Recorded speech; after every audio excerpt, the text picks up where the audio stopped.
Every morning, like clockwork, Tristan Morganroth chops scrap wood for his campfire. Cold is freezing. It's freaking, you gotta start fires, so you gotta get firewood, pallets. He's been homeless under the Morrison Bridge for months, fighting to stay warm the only way he knows how. Campfires, the burn barrels and everything like that, and layers like an onion. On Tuesday, a fire like his got out of control at a nearby camp, burning up tents and tarps. It was pretty bad. It was a lot of propane was the canisters were lighting off, and people had to stay back. It's what prompted New Portland City Commissioner Rene Gonzalez to now ban distribution of tents and tarps from the agencies within the public safety bureaus he oversees. I'd like to see him freaking come out here and do that. Try to survive without no tarp. This decision comes as each city bureau is under review to see if they're supporting the mayor's $27 million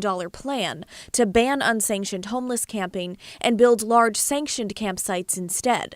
Through the review, they found the outreach group Portland Street Response, which Commissioner Gonzalez oversees, has been handing out roughly 1,200 tents and tarps every year. Again, it's a broader subject. It's the move from unsanctioned to sanctioned camping. What are we doing to support it? Gonzalez also cites the dangers of homeless campfires.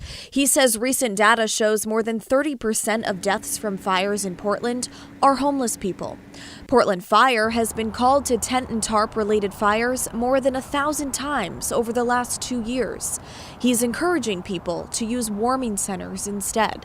Do we have enough warming centers to handle the number of homeless people on our streets? Anybody who wants a spot in a warming center will have a spot, even if that means we have to go over fire code in terms of maximum occupancy in extreme cold events. If you didn't have a tent or a tarp or your site here, would you go to a warming center instead? No, not really. While the commissioner's ban on handing out tents and tarps only applies to the groups that fall under the public safety bureaus he manages, it doesn't mean it won't affect other organizations across the city, like Hygiene for All, a nonprofit and lifeline for homeless people on the Central East Side.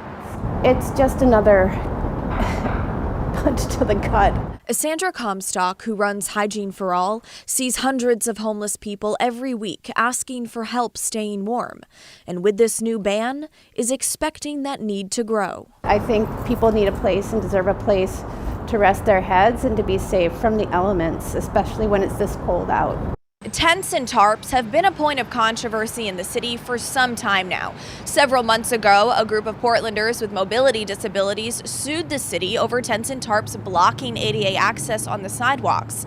Now, the attorney behind that case met with the city yesterday, just hours before Commissioner Gonzalez made this announcement. Blair Best, KGW News.